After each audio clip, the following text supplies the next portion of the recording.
2019 പോലെയുള്ള ക്രമക്കേട് 2025 ഉണ്ടായിട്ടില്ലെന്നാണ് ദേവസ്വം മന്ത്രിയുടെ വാദം. അതായത് കടകംപള്ളി സുരേന്ദ്രൻ ദേവസ്വം മന്ത്രി ആയിരുന്ന സമയത്തുള്ള ആ ക്രമക്കേട് താൻ ദേവസ്വം മന്ത്രിയായിരിക്കുന്ന ഈ സമയത്ത് ഉണ്ടായിട്ടില്ല എന്ന്. പ്രതിപക്ഷം ഇക്കാര്യം ഉന്നയിച്ചാണ് VN വാസവന്റെ രാജി ആവശ്യപ്പെടുന്നത്. ദേവസ്വം മന്ത്രി അറിയാതെ ദ്വാരപാലക ശില്പപാളികൾ സ്വർണം പൂശാൻ കൊണ്ടുപോകില്ലെന്നാണ് ആരോപണം. മന്ത്രിയുടെ രാജിയാണ് ആവശ്യം.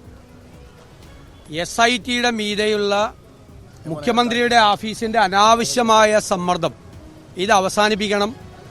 മന്ത്രി വാസവൻ രാജിവെക്കണം. സർക്കാരിന്റെ കൃത്യമായ സമ്മർദ്ദത്തിന് പുറത്താണ് SIT പ്രവർത്തിക്കുന്നത് എന്നുള്ളത് ഇതിനപ്പുറം തെളിവെന്താണ് വേണ്ടത്? ദേവസ്വം ബോർഡിൽ സർക്കാരിനോ മന്ത്രിക്കോ ഇടപെടാൻ അധികാരമില്ലെന്ന വാദമുയർത്തി ദേവസ്വം മന്ത്രി ഇതിനെ പ്രതിരോധിക്കുന്നുണ്ടെങ്കിലും അത് പ്രതിരോധിക്കുവാനുള്ള വെറും കാരണമായേ കാണാനാവൂ. ദേവസ്വം ബോർഡ് പ്രസിഡന്റിനെയും അംഗങ്ങളെയും നിയമിക്കുന്ന സർക്കാർ ഒന്നും അറിയില്ലെന്ന് പറഞ്ഞ് കണ്ണടച്ചിരിക്കുന്നു.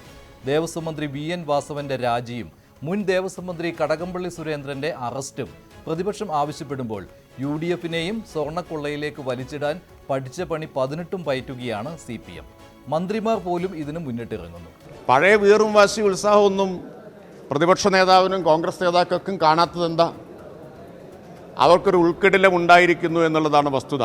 സോണിയാഗാന്ധിയുടെ വീട്ടിൽ 2 പ്രാവശ്യം ഏലസ് കെട്ടുന്നതിന് വേണ്ടി പോയപ്പോൾ അവരെ അറസ്റ്റ് ചെയ്ത് ചോദ്യം ചെയ്താലല്ലോ എന്തിനു വേണ്ടി അവിടെ വന്നു, ഏലസ് എവിടെ നിന്ന് വന്നു, എന്തിനല്ല ഏലസ് ആയിരുന്നു, എത്ര പവൻ ഉണ്ടായിരുന്നു എന്തെല്ലാം കിട്ടുള്ളൂ. സ്വർണം തട്ടി കൊണ്ടുപോയിട്ട് വിറ്റ കളവ് മുതൽ വാങ്ങിയ ആളും എന്തിനാണ് സോണിയാഗാന്ധിയെ കാണാൻ പോയത് എന്ന ചോദ്യത്തിന് ഉത്തരം പറയുന്നില്ല.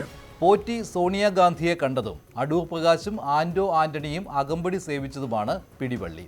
അടൂർ പ്രകാശും പോറ്റിയുമായുള്ള കൂടുതൽ ഫോട്ടോകളും CPM ഹാൻഡിലുകളിൽ നിറഞ്ഞാടുന്നു. ഇത് കണ്ടറിഞ്ഞാണ് ഫോട്ടോകൾ അല്ല ഞങ്ങളുടെ ആയുധം ഹൈക്കോടതിയുടെ പരാമർശങ്ങളാണെന്ന് പ്രതിപക്ഷം പറയുന്നത്.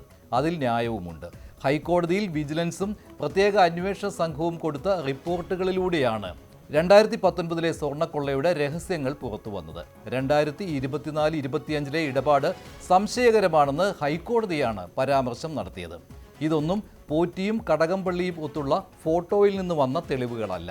CPM എത്ര പ്രതിരോധം തീർത്താലും 2019 ഇടപാടിൽ നിന്ന് തലയൂരാനാവില്ല. വാജിവാഹനം തന്ത്രിക്ക് കൈമാറിയതിൽ UDF ഭരണസമിതിയെ കുടുക്കാനുള്ള നീക്കം പാളിയതോടെ ഫോട്ടോകളുമായി ഇറങ്ങിയാലും 2019 കൊള്ളയും ക്രമക്കേടും ക്രമപ്പെടുത്താൻ 2024-ലും 25-ലും നടത്തിയ നീക്കങ്ങൾ അതിലേക്ക് അന്വേഷണം എത്തുമോ എന്നേ ഇനി അറിയാൻ ബാക്കിയുള്ളൂ.